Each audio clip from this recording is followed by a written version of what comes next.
Seja bem-vindo a mais um episódio de Elosfera, o podcast que vai ligar você no todo. E hoje, como prometido, eu trago uma entrevista muito especial para dar realmente a base de conhecimento para todos aqueles que têm curiosidade e é pesquisador aí, eterno estudante da ayahuasca. Eu trago para falar um pouquinho com a gente o professor e pesquisador Rafael Guimarães dos Santos.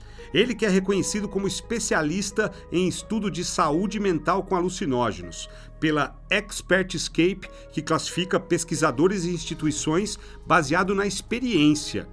E ele está há 20 anos na área, sendo que já dedicou 10 deles na produção de artigos e demais obras científicas. Rafael é graduado em Biologia pelo Centro Universitário de Brasília, é mestre em Psicologia pela Universidade de Brasília também e é doutor em Farmacologia pela Universitat Autònoma de Barcelona, na Espanha. Além disso, ele realizou pós-doutorado no programa de pós-graduação em Neurociências do Departamento de Neurociências e Ciências do Comportamento da FMRP, pesquisando os efeitos da ayahuasca em voluntários saudáveis em população clínica.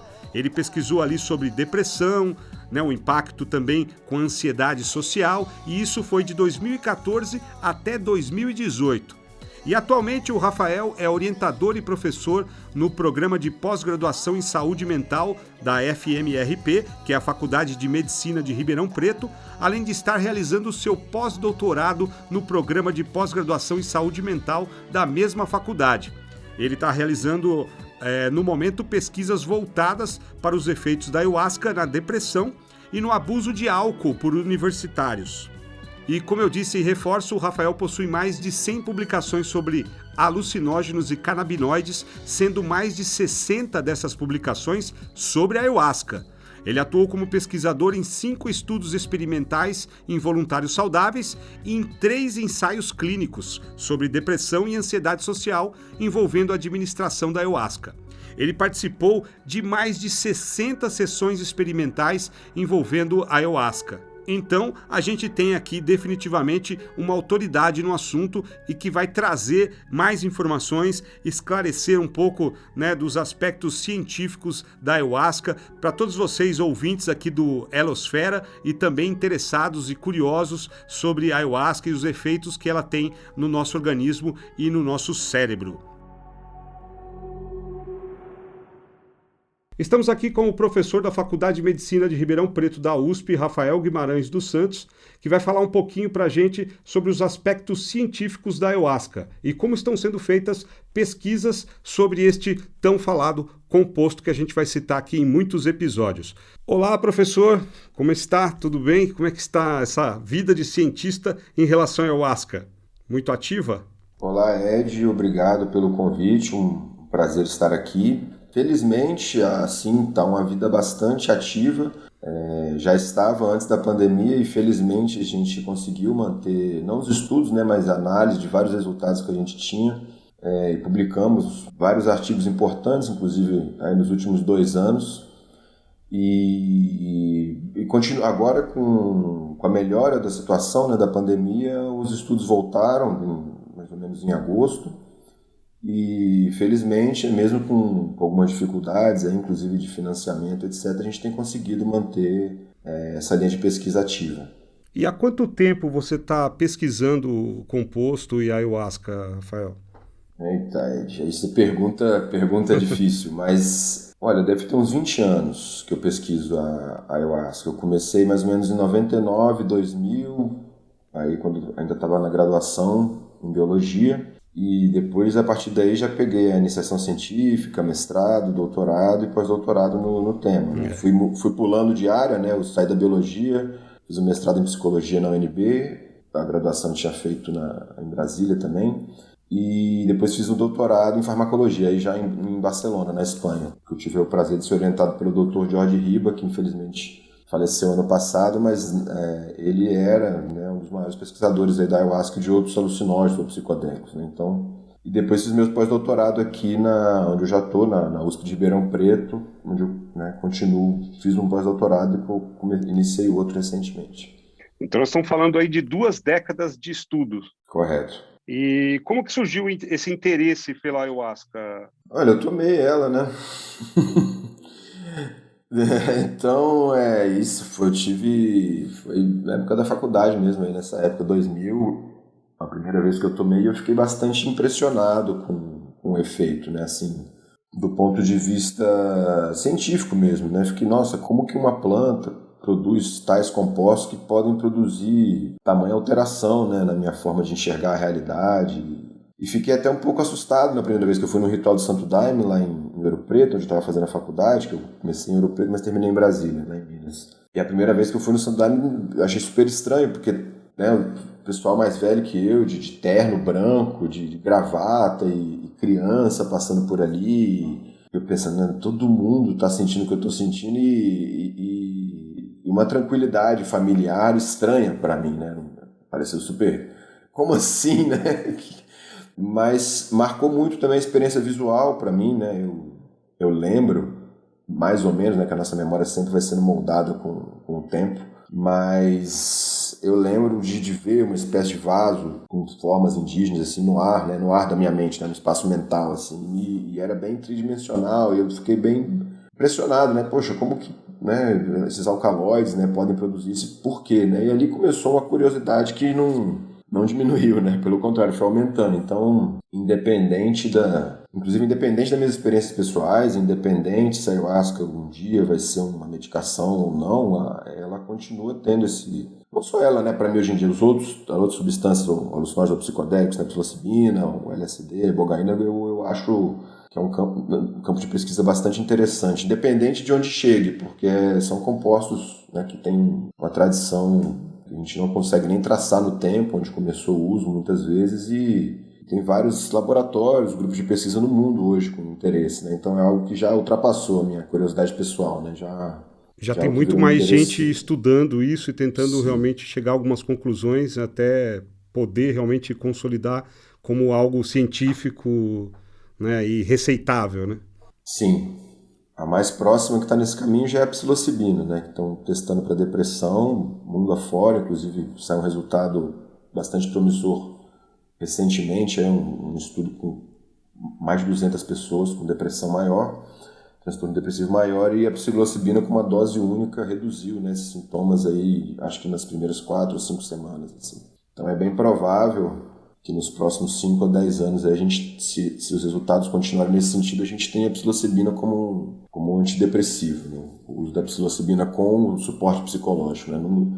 Essas substâncias não devem ser administradas da forma como as outras drogas, né, da farmácia. Vai lá, compra, toma sozinho em casa. Então, qualquer que seja esse uso, vai precisar ser feito com um pouco mais de cuidado, assim, no sentido de apoio psicológico para as pessoas. Sim, a gente sabe que a ayahuasca no Brasil ela já existe aí há quase 100 anos, né, através da doutrina do Santo Daime. Mas a legalização mesmo também partiu de pesquisas, né, no Acre e que legalizaram o consumo da bebida dentro de rituais, né, religiosos. Mas dentro do uso fora dos rituais ela não é legalizada e não é permitida, né, por nenhuma legislação. E essa pesquisa que foi feita, ela tem uma ligação com as pesquisas que você vem fazendo ou que esses outros estudiosos também estão fazendo, Rafael?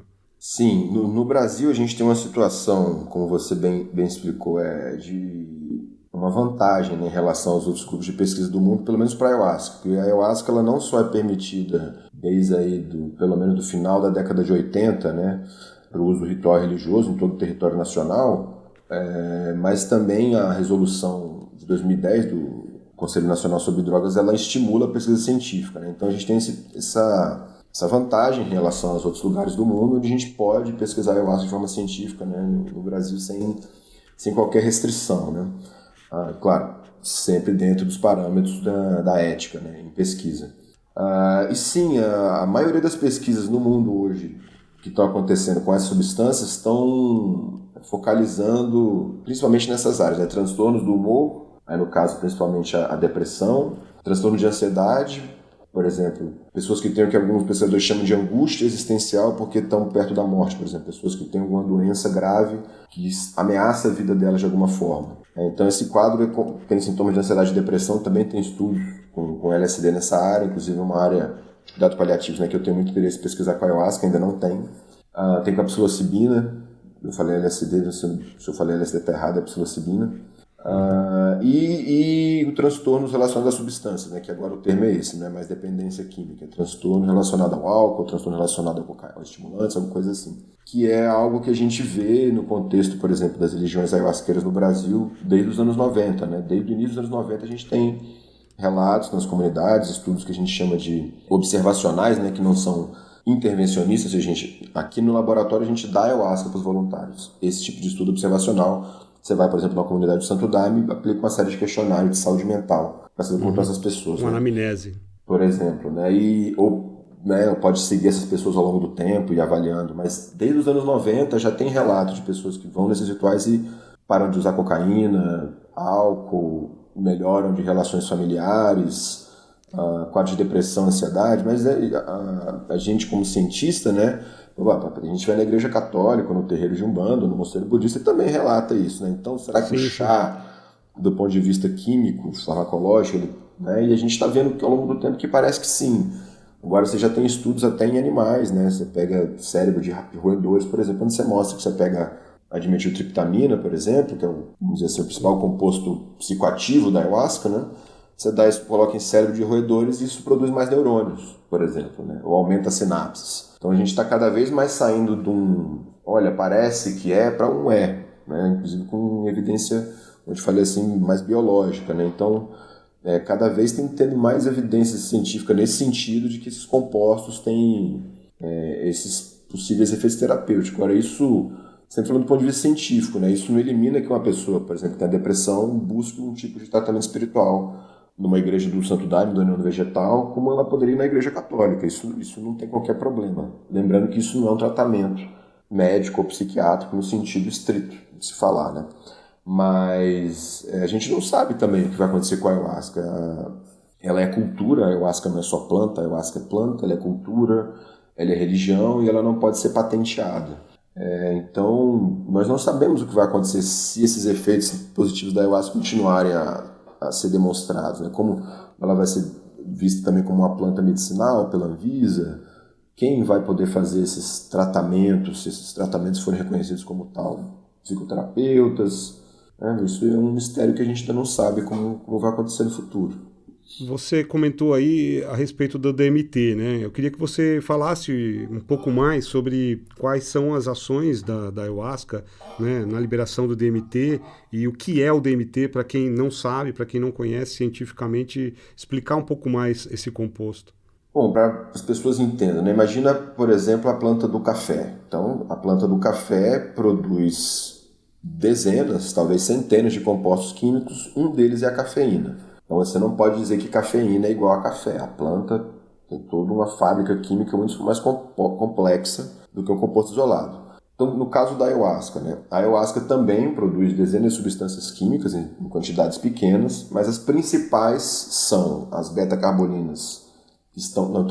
Vamos começar um pouco, né? A ayahuasca, normalmente, o que é a ayahuasca do ponto de vista de planta e química, né? Normalmente a ayahuasca ela tem como composição o Banisteriopsis caapi, que é um cipó, e no Brasil e no Peru é adicionado esse cipó a Psychotria viridis. Então, o Banisteriopsis caapi, por exemplo, no Santo Daime é chamado de jagube, e no contexto da União Vegetal de Mariri, por exemplo. O Banisteriopsis caapi contém as beta-carbolinas, principalmente a armina, tetrahidroarmina e a armalina. São os alcaloides principais do Banisteriopsis caapi. No Brasil e no Peru se usa a Psychotria viridis, no contexto do Santo Daime da barquinha e a rainha, no contexto da União Vegetal a chacrona, que tem a dimetiltriptamina, que é um composto psicodélico ou alucinógeno de efeito e farmacologia similar, por exemplo, a psilocibina, presente em algumas espécies de cogumelos, ao LSD também. Todas essas substâncias têm uma estrutura química e um efeito farmacológico similar. Então, no Brasil e no Peru é isso. Banisteriopsis caapi, como Psychotria viridis, e na Colômbia, por exemplo, usa a Diplopteris cabrerana, que é outro cipó que também tem DMT. Então, no universo indígena tem dezenas de outras plantas que são adicionadas, mas a gente não precisa tornar esse tema complexo. Mas no Brasil, o Conselho Nacional sobre Drogas define que a ayahuasca no Brasil ela é composta apenas de Banisteriopsis caapi, Psychotria viridis. Então, o que essas substâncias fazem, né? As beta-carboninas, elas inibem uma enzima que a gente tem no intestino que chama MAO, M-A-O, que é monoaminoxidase. Se a gente pegar só a folha da Psychotria viridis, que é DMT, e comer, essa enzima digere a DMT e a gente não sente nenhum efeito psicoativo. Então os indígenas, de alguma forma, que nós não sabemos explicar por quê, se você tem uma tendência a acreditar na cosmologia sagrada, isso foi dado divinamente para a humanidade. Se você é alguém como eu, mais cientista, você vai dizer que foi algo como por tentativa e erro.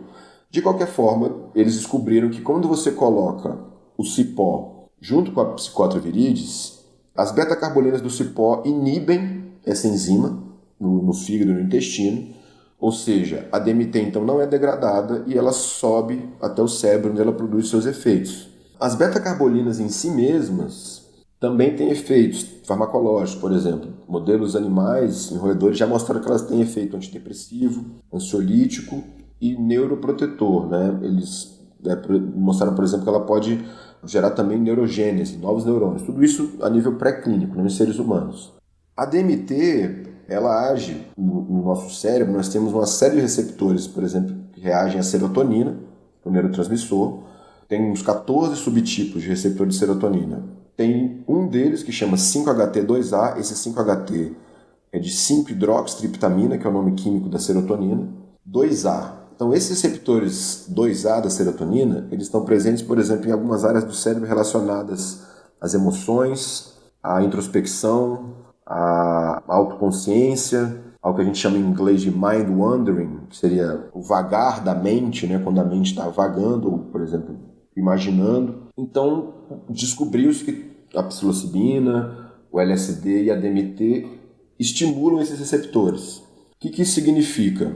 Esses receptores também estão presentes aqui atrás da nossa cabeça. Para quem não sabe, o córtex occipital, onde é processada a imagem, ela fica atrás, né? Ela entra pelos olhos, mas é processado atrás da nossa cabeça. Então ali também tem vários desses receptores. Então, o efeito subjetivo da ayahuasca, que é muito difícil explicar, mas poderia ser caracterizado, por exemplo, dessa substância geral, né? Sensação de calma, serenidade, facilidade para acessar memórias autobiográficas, ou seja, sobre o conteúdo da própria vida da pessoa. Pessoas às vezes relatam memórias da infância, sensação de bem-estar, sem necessariamente ter uma euforia.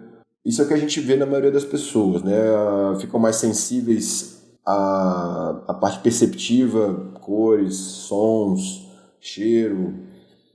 Acontece o que a gente chama muitas vezes a mistura dos sentidos, que é o que a gente chama de sinestesia. Por exemplo, você pode sentir uma cor ou ver um som, e produz esse tipo de efeito que algumas pessoas chamam de experiências místicas, né? Daí, com certeza, não vou dizer com certeza, mas muito provavelmente é o motivo porque várias das substâncias são usadas como são desde de tempos que a gente desconhece, né? Esse tipo de experiência de união com o todo, como se os contrários não fizessem mais diferença ou sentido, como se tudo no fundo fosse interconectado.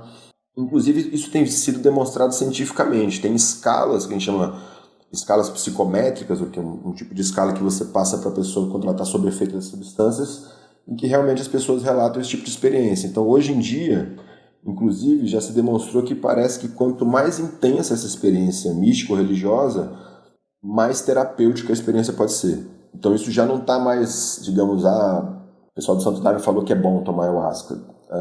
Não, isso está sendo cada vez mais demonstrado cientificamente. O que é esse bom? A pessoa se sente bem, e quem tem transtorno, por exemplo, de ansiedade e depressão, parece que reduz sintomas. Eu só queria deixar muito claro, bem no meio dessa minha fala, que eu acho importante dizer que isso tudo ainda é preliminar, ou seja, a ayahuasca, nesse momento que a gente está hoje, ela não é uma medicação no sentido Anvisa de ser, digamos assim. A Anvisa no nosso país que determina o que é um remédio ou não. Então, tudo isso que eu estou falando de benefício, por mais promissor que seja, ainda é preliminar. Então, a ayahuasca não é uma medicação, ainda não pode ser receitada para isso.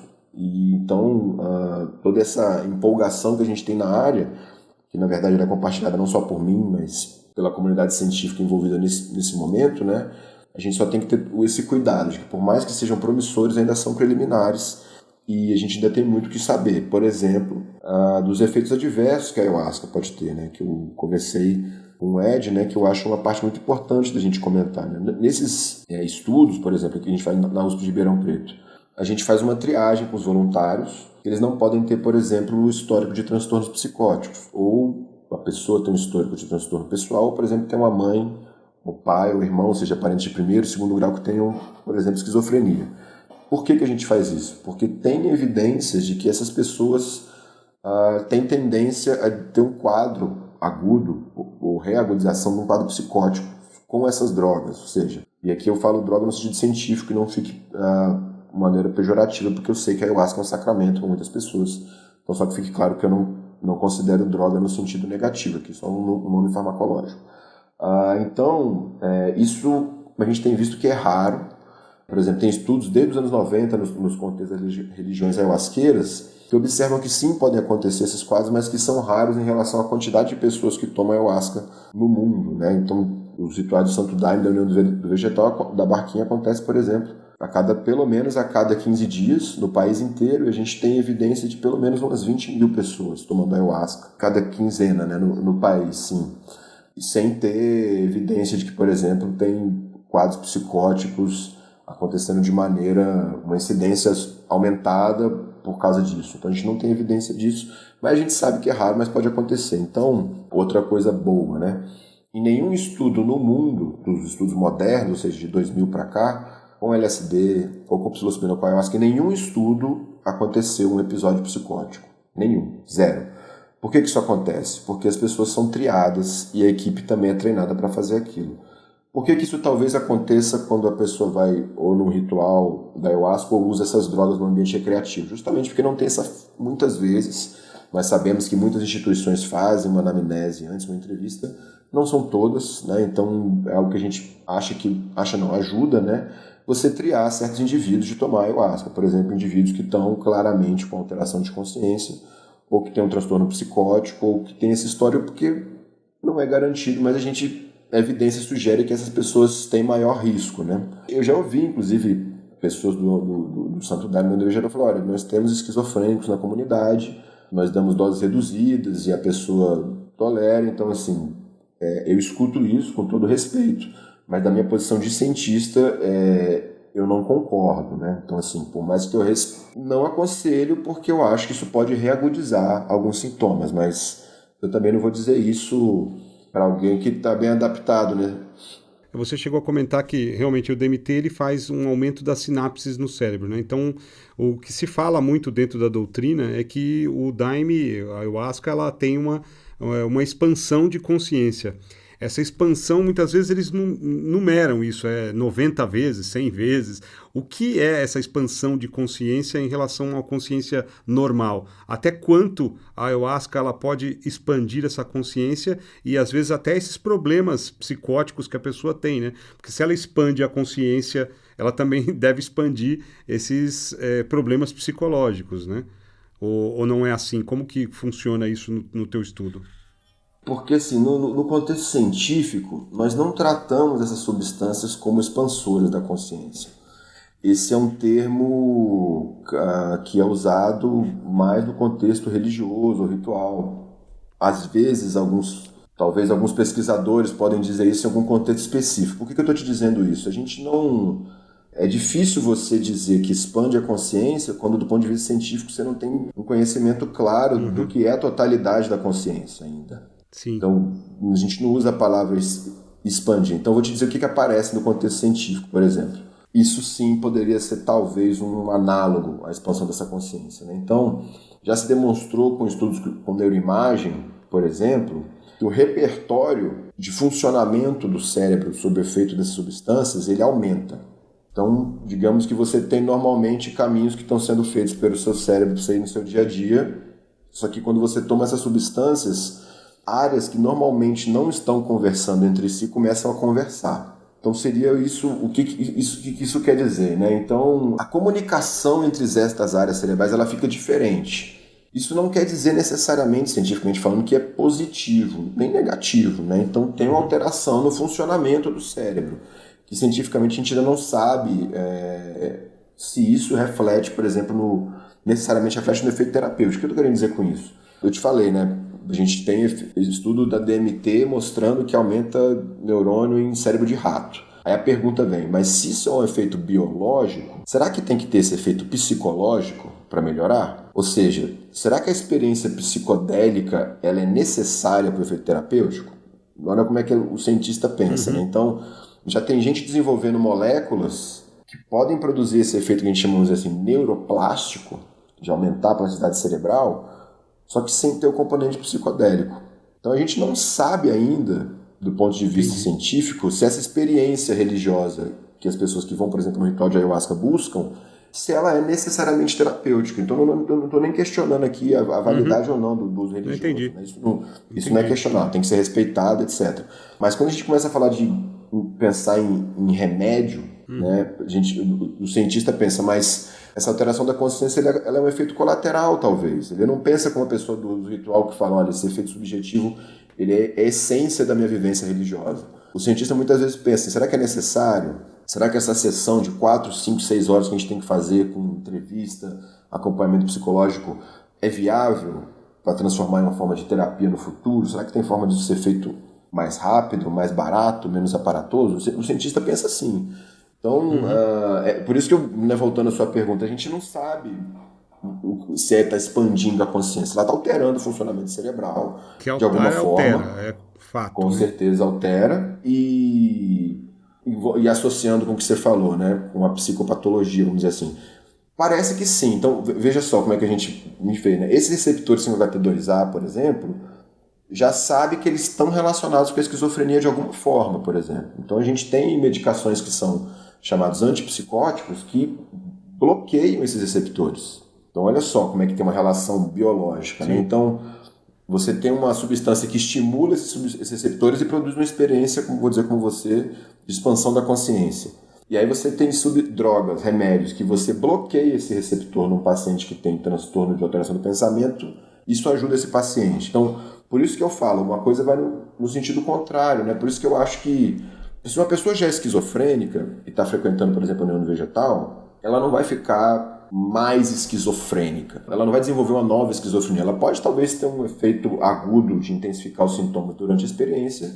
Eu vou dizer para a nossa conversa aqui, né, que ok, a pessoa está vivendo assim bem no contexto da neurônio vegetal, eu não vou questionar isso. Agora, a minha preocupação é alguém que não tem transtorno, alguém que não tem transtorno nenhum e pode vir a desenvolver um transtorno, inclusive crônico, pelo uso dessa substância, né? Então essa é a minha maior preocupação. Então, se a pessoa já é esquizofrênica e vive ali na comunidade há anos e está bem adaptada, eu não vou questionar isso. Agora, alguém que nunca tomou essas substâncias e tem uma sensibilidade, vai num ritual e desenvolve um quadro psicótico que pode ser, inclusive, necessitar uma internação psiquiátrica, a gente sabe que isso acontece raro, mas acontece aqui, no HC de Ribeirão Preto já tivemos pessoas internadas nessa situação.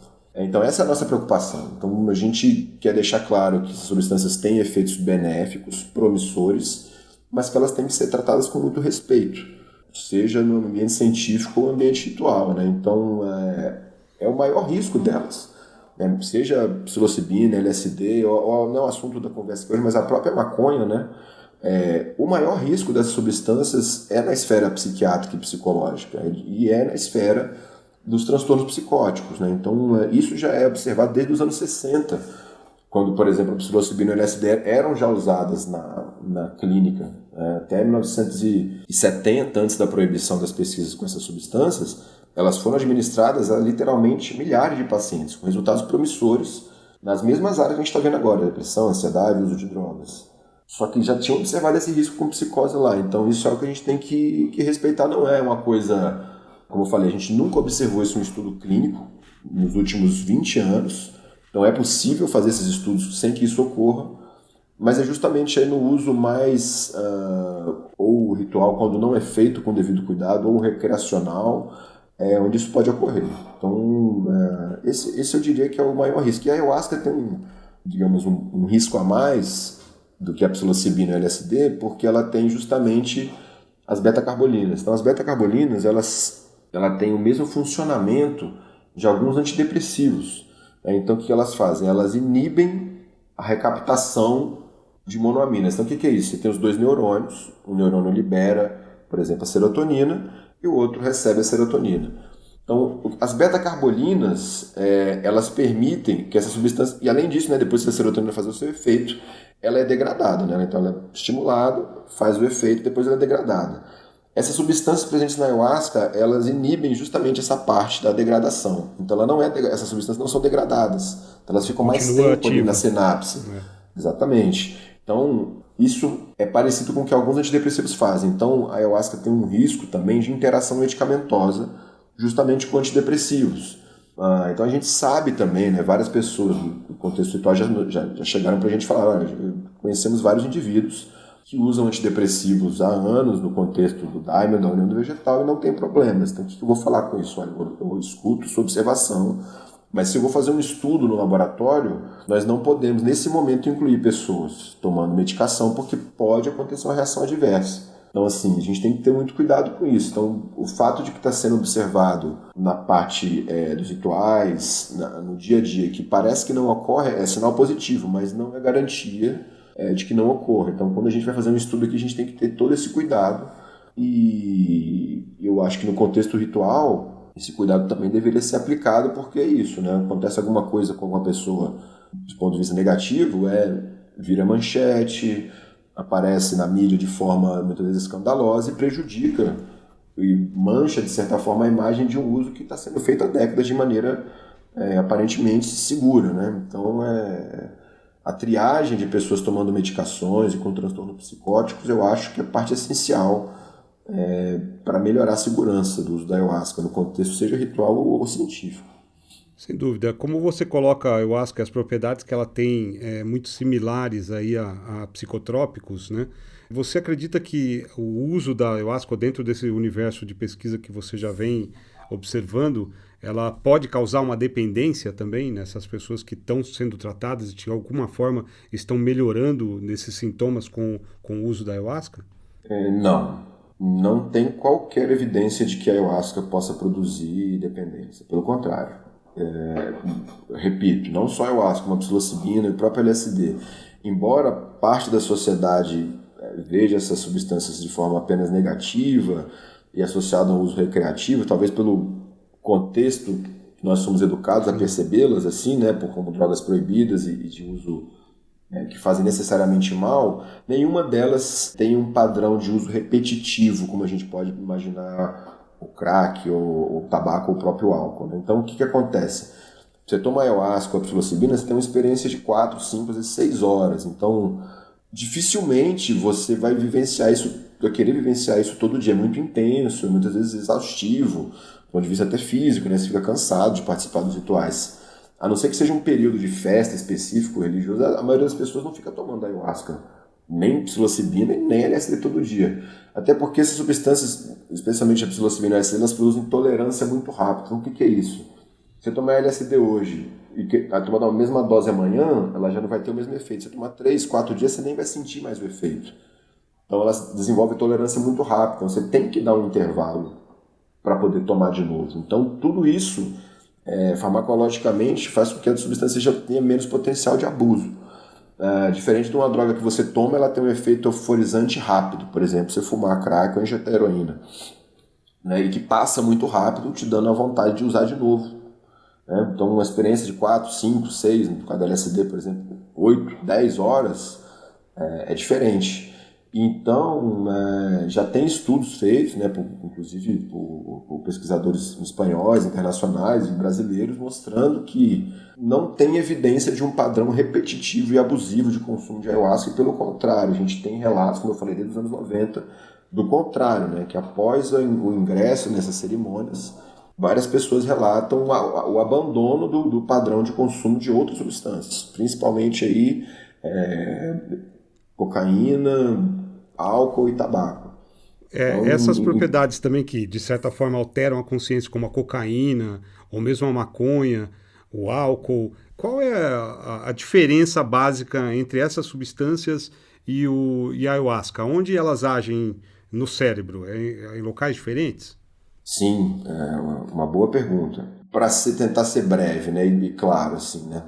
As drogas de abuso, então aqui, eu estou colocando aqui álcool, tabaco, nicotina, os psicoestimulantes aqui entre a cocaína, anfetamina, dependendo até a própria cafeína, a maconha e aí os opiáceos, né, heroína, morfina, de forma geral, né? Todas essas drogas, de maneira geral, elas estimulam um outro neurotransmissor, que é a dopamina. Então a dopamina, os receptores de dopamina estão presentes no que a gente chama de áreas de recompensa do cérebro.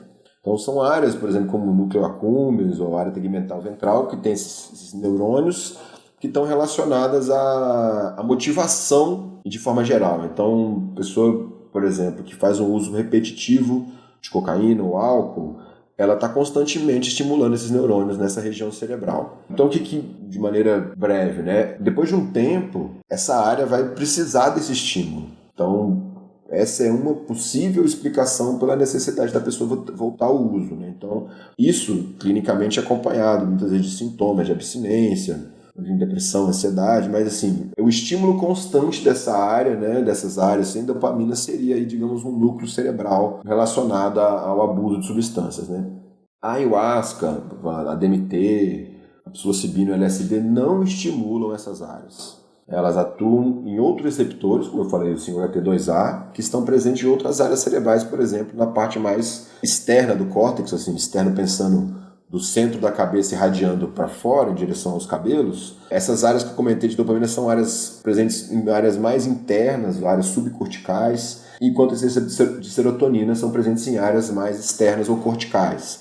Então, presentes em talvez processos cognitivos mais complexos, né? Então, e tem uma coisa bem interessante, né? A depressão, a ansiedade e o uso abusivo de drogas, elas têm em comum, de certa forma, um padrão repetitivo de comportamento. Seja no caso da depressão e da ansiedade, por exemplo, pensamentos negativos sobre si mesmo, sobre o mundo. E no caso das drogas, aí, pensamentos no mesmo tema e circulando sempre na mesma temática, né? Isso acompanhado do quadro clínico. Então, inclusive tem um sintoma de depressão que se chama ruminação, que é a pessoa ficar literalmente tendo um ciclo de pensamentos repetitivos negativos. Já se sabe cientificamente que, por exemplo, a ruminação está associado a um conjunto de áreas cerebrais que é chamada DMN, ou Default Mode Network, ou rede de funcionamento padrão, será uma possível tradução em português. São várias áreas que estão hiperestimuladas justamente quando você está nesse processo, por exemplo, de ruminação. E já se observou com neuroimagem que os psicodélicos, os alucinógenos, fazem o efeito contrário nessa região cerebral. Então, olha que interessante. Então, se você tem uma região que está hiperestimulada, associada a pensamentos negativos de você mesmo, do mundo, comportamentos negativos, seja aí com as drogas, ou o comportamento de ficar mais isolado socialmente, por exemplo, a depressão e a ansiedade. E aí você tem substâncias que desinibem, né? que inibem esse conjunto de regiões. E aí alguns pesquisadores falam que isso abre uma janela de possibilidade que, olha, você estava num padrão repetitivo, agora você não está mais e você tem aí uma possibilidade, e aí entra de novo o conceito da neuroplasticidade, né? E você tem uma janela onde o seu cérebro está diferente e possivelmente é mais propício a aceitar mudanças de comportamento e de pensamento. E isso tem uma janela de tempo que a gente tem vendo aí que parece que dura de semanas ou meses, né? Isso que é bem interessante dessas substâncias. Com uma ou poucas doses, você vê efeitos terapêuticos, muitas vezes efeito antidepressivo, por exemplo, que duram 7 dias, 21 dias, 3 meses, né? Ou também no caso de uso de drogas, com 1 ou 2 sessões já tem estudo mostrando que a pessoa fica muitas vezes 3 meses até com o uso daquela substância, tem estudo com álcool e tabaco já feito, reduzido. Então é esse panorama, né? Então elas funcionam diferente das substâncias de uso abusivo comumente, até pelo efeito subjetivo que elas têm, né? E tem essa base farmacológica, né? Que também parece que está justamente onde estão os seus efeitos terapêuticos, né? De certa forma, eu não gosto de usar esse termo para não parecer uma coisa da moda, né? Mas tem muitas pessoas usando esse termo que é uma espécie de reset, né? Você tem uma espécie de reset no seu cérebro, de reinício, que você tem uma janela de tempo aí onde essas mudanças podem acontecer. E aí então, é claro que se a pessoa tiver uma orientação, ou se ela tiver ali realmente um tratamento terapêutico, ou de alguma forma um cuidado nessa retomada, né, nessa religação, ela pode ter bons proveitos com isso, até mudar o padrão de comportamento do cérebro dela, né? Ela está tendo uma oportunidade de pensar diferente, vamos dizer assim. É justamente isso que a gente está pesquisando. E o quanto que, por exemplo, uma técnica de psicoterapia associada é necessária ou não, e a quantidade, né? Porque imagina que nós somos, né, vivemos um país com uma série de problemas socioeconômicos E eu não imagino o modelo brasileiro similar ao que é feito nos Estados Unidos ou na Europa, por exemplo, que é um consultório com headphone, um contexto, de certa forma, chique, classe média, voltado assim, para uma classe média que tem aí um pensamento mais aberto para certas filosofias orientais, então muitas vezes com mindfulness, né, uma cara assim, um pouco alternativa. Então eu acho isso um modelo que é válido no exterior, mas não Pouco pode ser provável aqui no Brasil. transladado no Brasil, né? Então, os estudos que nós fazemos aqui em Ribeirão Preto, então nós tentamos priorizar um método que ele seja seguro, mas que ele possa ser replicado. Então, imagina num futuro que, a ayahuasca mostrou com todos os padrões científicos que pode ser usada como antidepressivo uma vez por mês, por exemplo. Porque a gente também não sabe, a gente fez o estudo com uma dose, achou efeito antidepressivo, mas isso não é um tratamento. As pessoas às vezes, vocês fazem tratamento. Não fazemos tratamento. Nós fazemos um experimento. A gente não sabe qual que é a frequência da ayahuasca como antidepressivo. Por exemplo, uma vez no mês, é uma vez a cada 3 meses? Não sabemos. Ninguém sabe. Então, aqui na USP de Ribeirão, a gente tenta fazer um modelo que seja seguro e facilmente replicável. Então, tem alguns estudos no exterior que colocam, por exemplo, 8 horas de terapia antes, mais 1 ou 2 sessões experimentais de 8 horas cada uma, e 8 horas depois. Isso é caríssimo, do ponto de vista de realidade brasileira, né? Então a gente está no ponto de vista científico mesmo de saber quanto de psicoterapia é preciso. Qual psicoterapia? E precisa de psicoterapia? Porque imagina que você faz um estudo comparando, você fazendo, não sei, uma intervenção com 4 doses de ayahuasca sem psicoterapia e 4 doses de ayahuasca com uma psicoterapia qualquer. E imagina que você encontra o mesmo resultado e o mesmo nível de segurança. Ora, se isso é fato, torna-se mais barato, mais acessível fazer da outra forma. Se isso mostra que a psicoterapia é melhor, vamos incorporar a psicoterapia de alguma forma. E isso não vai eliminar, do meu ponto de vista, nunca o que o uso do ritual está fazendo. O uso do ritual, como eu falei, deve ser respeitado, mantido, e no futuro talvez as pessoas possam escolher. Olha, eu prefiro ir num contexto ritual, porque eu sou uma pessoa religiosa, tenho a minha espiritualidade e prefiro fazer o meu tratamento nesse contexto. Ok, mas se ela você tem a opção, prefere numa clínica e que não tem um aspecto nada religioso, nenhum também tem que ser respeitado. Signo religioso. Porque a pessoa vai ter essa opção, né? Se isso for demonstrado, eu acho que é viável fazer dessa forma. Agora, as pesquisas, todos esses estudos, elas estão caminhando para onde atualmente, Rafael? Para onde vocês vão? Qual é o objetivo principal dessas pesquisas e em quanto tempo esse objetivo pretende ser alcançado? Se é que ainda vai demorar muito, como que está isso? Essa é uma excelente pergunta, né? Então, assim, eu me considero como um farmacologista purista. O que eu quero dizer com isso? Eu sou pesquisador.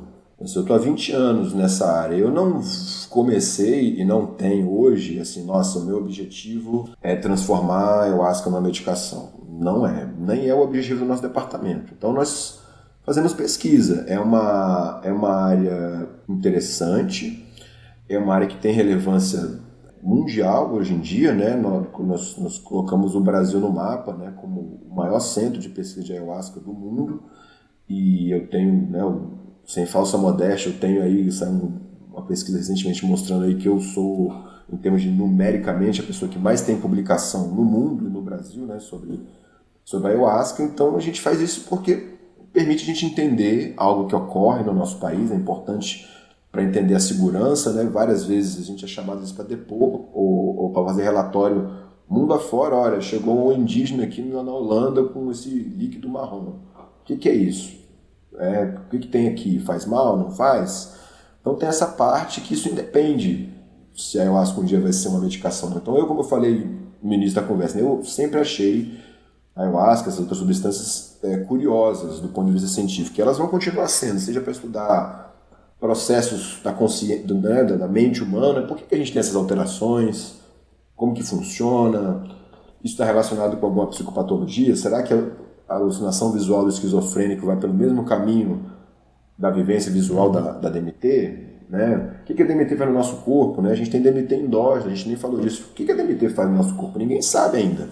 Eu vou nessa direção. Se no meio do caminho, a gente sempre tem que fazer isso pensando na sociedade, né? Então, não pode ser só a minha curiosidade do Rafael, tem que associar isso a um fato social, né? Então, a segurança, conhecer o que faz na sociedade e sim buscar a implementação daquilo se mostrar como uma ferramenta terapêutica.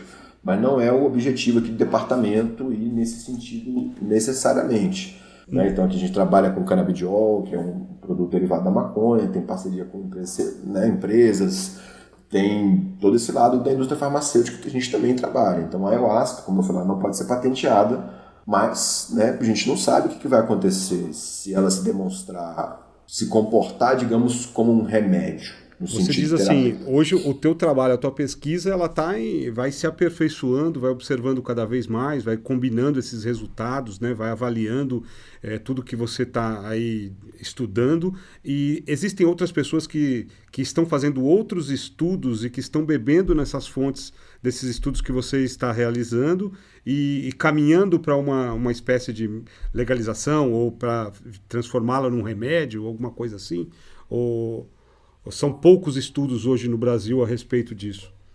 Olha, no Brasil, o nosso grupo aqui da USP de Ribeirão Preto, juntamente com o grupo da Universidade Federal do Rio Grande do Norte, principalmente pelo grupo do Draulio de Araújo, o grupo do professor Toffoli na Unicamp, tem um grupo agora crescendo recentemente na USP de São Paulo, vai começar um estudo com ibogaína também.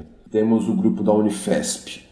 Se eu não falei algum grupo, as pessoas que me desculpem, mas eu diria que esses são os principais núcleos onde podem ocorrer estudos clínicos. Eu nem falei da parte pré-clínica, que aí tem vários outros grupos. Até onde eu sei, os estudos mais avançados são os nossos em associação com o FRN, inclusive porque nós fizemos em parceria. Os nossos 2 estudos com depressão foram feitos em parceria. E até onde eu sei, eu não posso falar pelo FRN, mas não tem nenhum dos grupos caminhando com esse objetivo. Olha, queremos transformar a ayahuasca em uma medicação. Até onde eu sei, não é isso, justamente pelas questões culturais. Isso pode ser a consequência do trabalho, não é o objetivo, né? Não é o objetivo. Imagina que a gente encontre alguma forma híbrida. Olha, às vezes as evidências são suficientes para dizer que, de repente, a ayahuasca pode ser classificada como uma planta medicinal pela Anvisa, e talvez isso possa ser usado na legislação de terapias alternativas, por exemplo.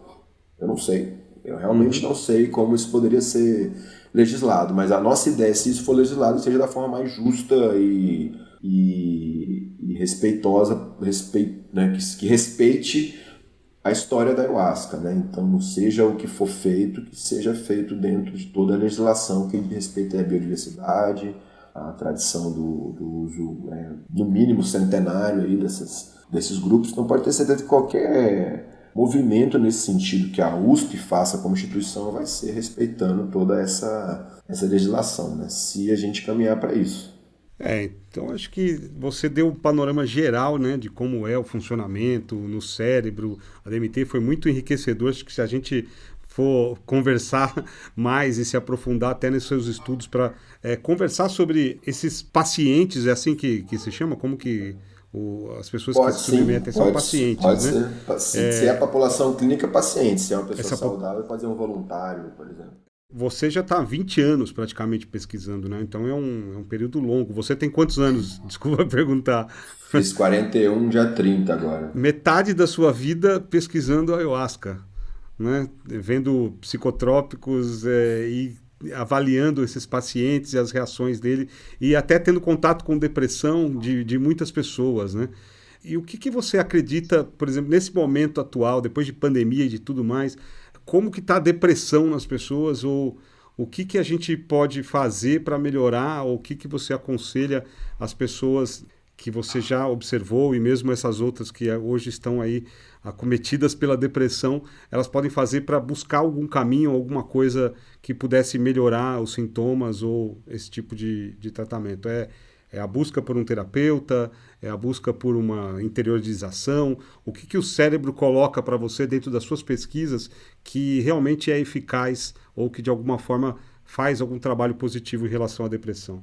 Olha, você perguntou do contexto atual, né? Já tem várias evidências, infelizmente, né, de várias partes do mundo que transtornos mentais em geral aumentaram com a pandemia. Então, depressão, ansiedade, insônia, inclusive transtornos psicóticos, né, dependência. Então, a pandemia teve esse efeito, né? Vários trabalhos têm mostrado isso, né? Então, isso, digamos, nos pressiona enquanto comunidade científica a buscar cada vez mais novas ferramentas, né? Por que eu acho muito importante também deixar claro aqui que os antidepressivos atuais, eles têm limitações? Têm, mas eles ajudam milhares de pessoas. Então, eu não sou uma pessoa que é contra os antidepressivos, ou pelo contrário, né? Então, essas drogas que a gente está falando, né, os alucinógenos ou psicodélicos, eles estão sendo pesquisados justamente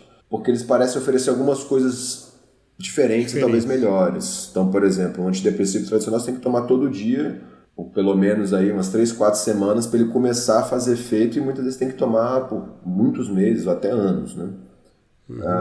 Essas novas substâncias, por exemplo, parecem produzir um efeito rápido, ou seja, uma dose de ayahuasca ou psilocibina produz efeito antidepressivo já nos primeiros dias e que duram as 4 semanas. Então, justamente o efeito que essas outras drogas demoram a fazer, essas novas poderiam fazer mais rápido e duradouro, né? Com uma dose você ficar 3 meses bem, onde você tinha visto isso? Nada cientificamente fazer isso até agora. Então a gente não pode negar o que as outras drogas tradicionais fazem, mas a gente não pode deixar de buscar novas ferramentas, né? Então, se essas moléculas novas provarem o que elas estão prometendo, podem ser ferramentas muito importantes no mundo, vamos chamar assim, pós-pandemia, né? Onde alguns pesquisadores chegaram até a falar numa onda, né? Nem sei o número da onda que a gente está mais dependendo do país, mas vamos chamar assim, numa nova onda de problemas de saúde mental, né? Pessoas vão ficar traumatizadas, tem muito luto acontecendo. Então a gente ainda não sabe o impacto na saúde mental que isso vai ter ao longo dos anos, né? Inclusive tem vários estudos, inclusive nosso aqui, acompanhando, por exemplo, profissionais de saúde e a população em geral, professores, como que essas pessoas estão ficando ao longo do tempo em relação com sintomas de depressão e ansiedade, por exemplo. E, então é possível que nos próximos 5, 10 anos, esses estudos agora preliminares e promissores continuarem sendo replicados pelos estudos maiores, é possível que a gente tenha uma mudança interessante no tratamento farmacológico, né, desses transtornos. Bom, eu acho que a gente pode ficar por aqui hoje. Acho que tem muita informação aí para poder ser digerida. Eu tenho certeza que nossos ouvintes vão querer escutar e reescutar, e vai ter bastante assunto aí para também se aprofundar e até a pesquisar também, né? E você sendo uma fonte dessas de pesquisa, alguém que já estudou, já até poupa esses caminhos para quem tiver interesse em saber mais, né, sobre o teu trabalho, sobre a tua pesquisa. Onde que procura? Tem algum lugar público? Você tem algum site, algum endereço, algum canal aí que as pessoas possam consultar? Olha, eu tenho um blog, que na verdade não é um blog, é uma espécie de currículo online, né? Eu não posto nada, é só onde estão as nossas pesquisas. Então lá tem algumas entrevistas, tem a maioria das publicações que nós temos aqui no grupo. Chama Banistéria, que é o nome botânico antigo do chamado hoje Banisteriopsis caapi, né? Então, quem quiser buscar esse... Mas é basicamente um currículo online com informações científicas, e sim, tem vários links de entrevistas, que felizmente, como essa aqui, né, eu tenho a felicidade de dar várias entrevistas, que faz parte do meu trabalho, né, informar a sociedade também. E nós temos a página do nosso programa de pós-graduação em saúde mental, aqui da Faculdade de Medicina da USP de Ribeirão Preto, onde eu tenho uma página lá eu sou orientador, pessoas que tiverem, inclusive, interesse na área acadêmica, fazer mestrado, doutorado em saúde mental, posso ser orientador nesse sentido também. E tem meu e-mail, né, que é banisteria@gmail.com, quem quiser entrar em contato, fazer perguntas.